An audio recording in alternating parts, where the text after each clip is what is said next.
In the last episode, the team finally finished researching how to make radios and transmitters. A new colonist turned out to be a vicious monster in disguise, and the colony were attacked by a huge swarm of black insects and only just survived. To top it all off, a vicious sandstorm turned what was once a luscious grassland into a desert. Since then, the colony has recovered and started to rebuild and clean up their base. But cleaning up such a large mess takes time, and their thoughts after all their trials and tribulations were on leaving this planet for good. With that in mind, once they finished researching modern furniture, they focused on canning their food, a way to keep their food fresh for winter, as well as if they had to leave their colony and travel on foot once again in the future.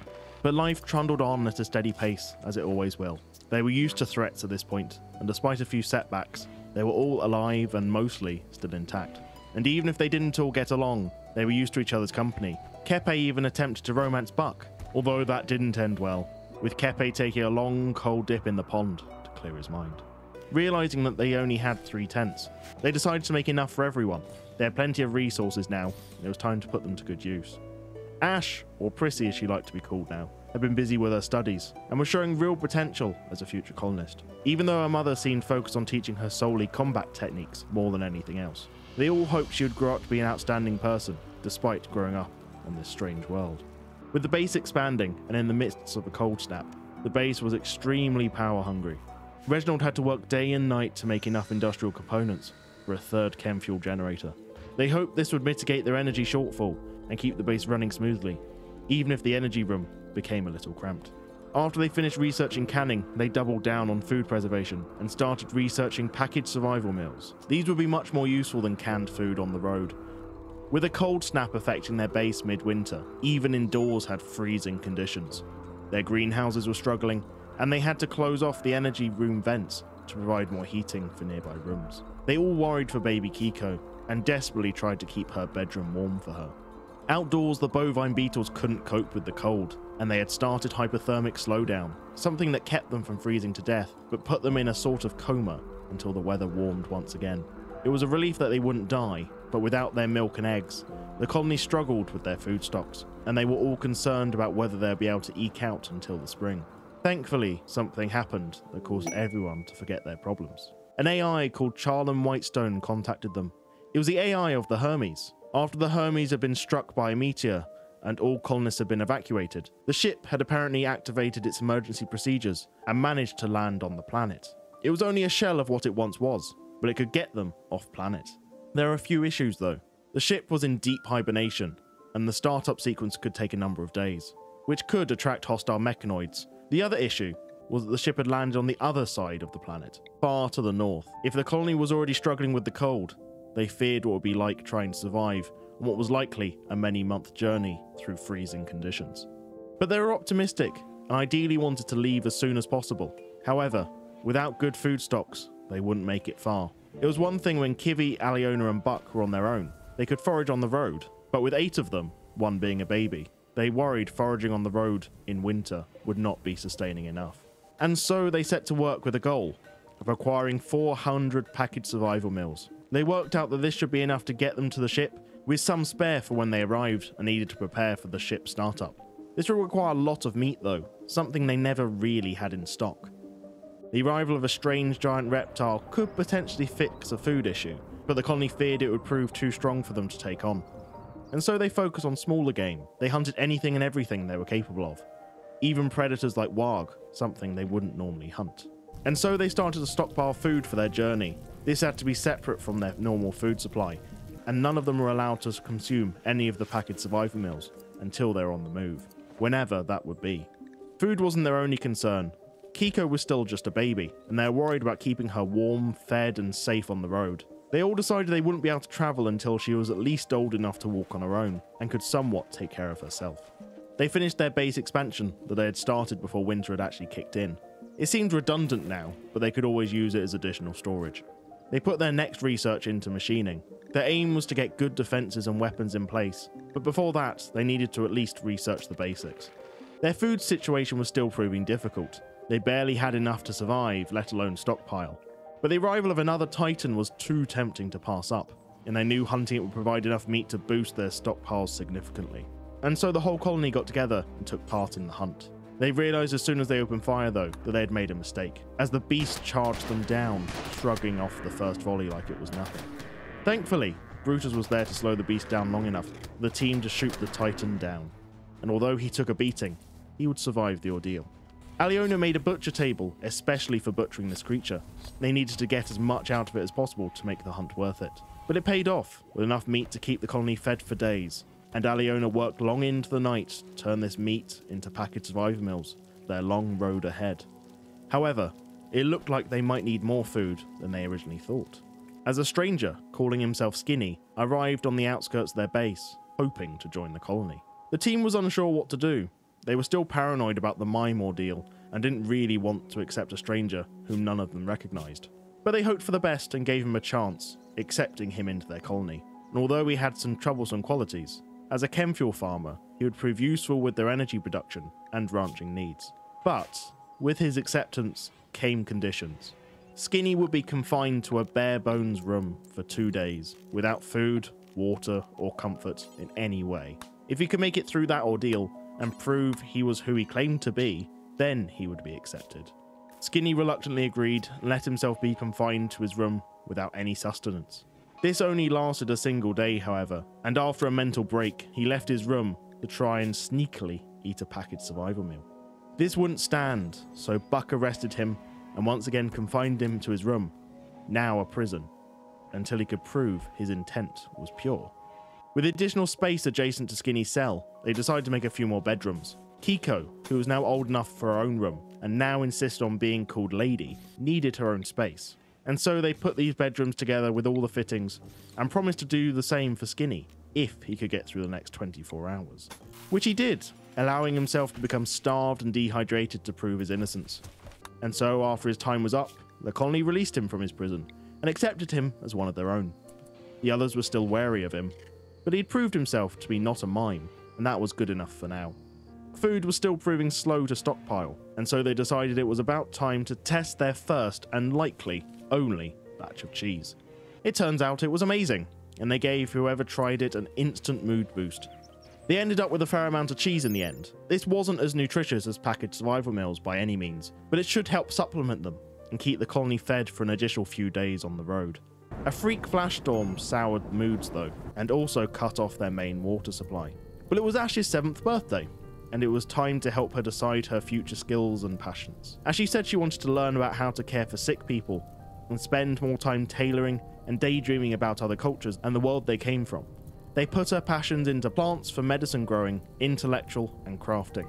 Prissy had grown up on this Rimworld, and had coped through trying times, and so was more ascetic than most, used to basic food and bedrooms, and was not used to a luxurious lifestyle like the other colonists from their home planet. With the water supply restored, the colony carried on their push for leaving. Winter had finally ended, and they could crack on with stockpiling food more quickly. They still had a way to go before they could leave though.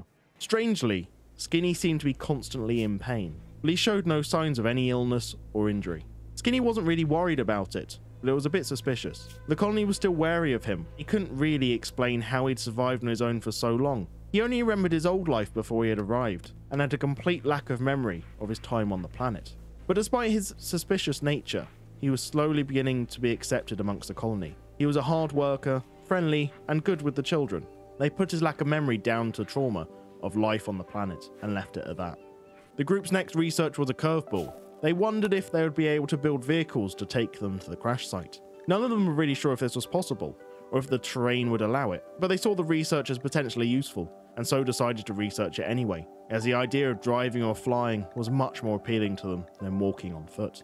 Kivi continued her somewhat aggressive teaching methods with Lady, teaching her the skills of reloading, and even how to aim a rocket launcher at night, something that seemed particularly useless given their situation, and lack of rocket launchers. But Lady was proving to be a happy, healthy child, and that was the important thing. But it wasn't long before the suspicions of Skinny proved true. It turned out that he had some horrific growth in his torso. The strange mass moved independently, pushing out of Skinny's body. They feared whatever this growth was, it was likely alive, and trying to break its way out of his body by force. Reginald said medically there was nothing they could do for him at this point, and all they could do was make him more comfortable in his final moments. And so Buck moved Skinny to his own room, hoping he would be more at peace than in the makeshift hospital. The team took no chances though, and lined up outside of his door, ready to take whatever emerged from Skinny's flesh. They hoped they'd be able to save Skinny from an awful fate, but realistically, they all knew he wouldn't survive the ordeal.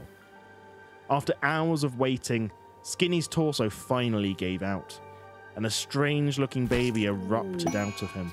This wasn't the monster they had been expecting though. Sure, the child looked insect-like, with bug-like skin and antennae, but apart from that, it seemed almost human in appearance. It even showed similarities to Skinny himself, almost as if his genes had combined with the child during his incubation. Skinny, unfortunately, perished during the ordeal. Kivy and Reginald argued about what to do. Reginald wanted to put the abomination down, whereas Kivy wanted to give the baby a chance. Before they could decide though, Lady ran into the room, grabbed the baby and ran out, placing the child in its own room to keep it safe and warm. It seemed like Lady had made the decision for them, and so Reginald conceded, and the colony decided to give the baby a chance. They dug a tomb for Skinny in the mountain, and buried him there the next morning. He was only with them a few short weeks, but he'd become their friend, although they would never find out the circumstances behind his condition, or the horrific chest-burst pregnancy. They hoped in death he could at least find peace. A few days after the incident, the baby was found, encased in a strange cocoon outside its room. The colony was on high alert, worried about what might emerge, but for now they just observed it, hoping Skinny's legacy wouldn't prove the colony's downfall. And so, after Skinny's death, life carried on. Kivy continued hunting for their food stocks. They continued researching, now focusing on gunsmithing. It was clear their weapons weren't really adequate for the world's dangers at this point, and they needed all the help they could get. They had now stockpiled around a quarter of what they needed, but it was now summer, and their storerooms were already full to bursting. They were worried they wouldn't be leaving anytime soon. With Prissy being older, Kivy continued her schooling, teaching her philosophy and scientific method, surprising everyone with her knowledge. It was at this point that the insect child emerged from its cocoon. She was still an innocent-looking baby, but now changed. Her skin looked different, and she now had an abdomen, which seemed like it would produce a substance like the insect jelly that they had acquired from other insects on the planet. They all wondered if this child had evolved in a way to react to her environment. Maybe it sensed the lack of insect jelly and sought to make her own. Maybe it changed its skin as a consequence of this. Whatever the case, she showed no signs of hostility, and so was allowed to stay with them, and for now be raised as one of their own, with Kivy taking charge of her as the most experienced parent. With gunsmithing researched, defences were next, and so they sought to research plate armour. They had little in the form of armour, and this seemed like the first logical step in making themselves protection. The colony was finally back on track. Although they had another baby to feed, and had suffered delays with their preparations, they now had food in storage, plenty of resources, and research to back them up. They were all excited with getting ready to leave for the ship, but that was when life presented other complications. Kivy was once again pregnant. Despite actively trying to avoid another pregnancy, life had found a way, and Kivy was now expecting her third child. Kivy was in anguish. She was not sure if she was prepared for another child, along with raising Skinny's daughter, which they had decided to name Lexi, and she did not want to slow the colony down in leaving for the ship. She hoped she could conceal this pregnancy for now, and hoped that they would be long gone from the planet by the time she had to give birth. So she told no one, and kept the news to herself, praying that everything would work out. But food stockpiling was still slow. They were less than halfway to their goal, and they were nearing the end of summer. They were unsure if they were able to grow and hunt enough food in time for them to leave before the end of summer. If they waited much longer, they would have to travel through the winter, which would increase their travel time considerably. To make things worse, a heat wave was affecting the local area, causing temperatures to swell and slowing down the growth of their crops. The colony decided with their increased resources and power to make ceiling fans cool down their rooms. That way, at least, moods wouldn't be affected and productivity could continue. Kivy continued to hunt down all the animals she could, desperately trying to get the colony enough food for them to leave on time. And with Aliona working into the night, the pair built up a good supply of meat to make packaged survival meals out of. At this rate, they allowed themselves to hope that they might be able to leave soon. But the planet, as usual, had other ideas. A chunk of strange ship crashed nearby, releasing mechanoids once again nearby their base. Thankfully, these were dormant, and although the ship seemed to be slowly killing life around it, It was far enough away that by the time it would become a problem, they would have hopefully left for the ship anyway, and so they chose to ignore it. But that wasn't all. A swarm of black hive insects also descended upon the colony. Thankfully, this group was smaller than before, and the team managed to take out a majority by funneling them through a gap in the wall, and then finishing off the rest one by one from afar with their ranged weapons. After the battle, Aliona was badly injured, but everyone else escaped with only minor injuries. The base suffered only minor damage as well, giving everyone a cause for celebration, but another freak sandstorm dashed their optimism quickly, turning their base overnight once again into a desert. They still only had about 3/4 of the food they would need to travel to the ship, and it was already the end of summer. If they left now, they would likely have to travel through snow and freezing conditions, something they didn't want to do with small children. Kivi was also in her second trimester and couldn't hide her pregnancy anymore, and so to celebrate overcoming the attacks and the weather, she suggested throwing a party, planning to announce her pregnancy during it as well, hoping to soften the blow to the colony. But of course, the colony had figured out she was pregnant for some time, and so they used the chance to officially congratulate her and Agent. No one was upset by the news, and with winter nearly upon them anyway, they assumed they'd be stuck in the base for a while longer anyway. They had waited this long, they could always wait a little longer. It would only give them more time to get ready. The planet, however, had other ideas. The heatwave, sandstorm, and flash storm turned out to be connected, and it became clear to the group that the planet was undergoing a radical change to its climate, warming it to dangerous levels. Reginald theorized that this could actually benefit them. With autumn now upon them, if they left now, by the time they got to the crash site, it would be winter. Before, this would have made travel difficult and dangerous, but with the climate shift, it would now barely affect them. And actually, if they waited until summer, that could prove far more detrimental for travel. And so the colony decided that they would finish repairing and travel at the end of autumn, so that they could travel during the optimal time.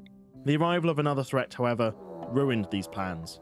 More mechanoids descended upon the base, perhaps sensing the defoliator ship that had crashed down previously, and sought to reinforce the ones that had crashed onto the planet. When the mechanoids attacked, the colony was ready though, jumping out of their doors to surprise the attack head-on. The first few mechs went down quickly, but the longer-ranged ones then attacked, causing injury to a number of colonists. But again, most of these were taken out fairly quickly. But a lucky shot by one of the lancers shot Buck's leg clean off, downing her in the process. They managed to finish off this mech before it could cause much more damage, but by that point, it was too late. Most of the colony had injuries, and Buck now had a severe disability. Although she tried to tough it out and carry on as normal, the group knew she wouldn't be able to travel in that condition. They would need to figure out how to replace her leg, or find a way to transport her safely without one. The team harvested the mechs for their resources, making the best of a bad situation, but they knew it wouldn't replace what had been lost. They were so close to their 400 mil goal, and although with the injuries they thought they would have to put it on hold, a fault in their electrics proved their downfall. They had been lax, storing most of their fuel next to their generator and battery, and so when a spark went off from their battery, igniting their generators, they went into full panic mode, desperately trying to put out the fires before the fuel ignited, and all of their hard work went up in flames. Aliona tried her best, but unfortunately, they were too late. As soon as the spark hit the fuel, they knew they had to evacuate. Aliona ran to the door, but didn't make it in time. The resulting explosion set the room ablaze and downed her instantly from burn wounds. Buck tried hobbling in to save her, but was set on fire herself and had to flee. Reginald ran to deconstruct the wall from the outside, hoping to dissipate the heat before it burned Aliona up.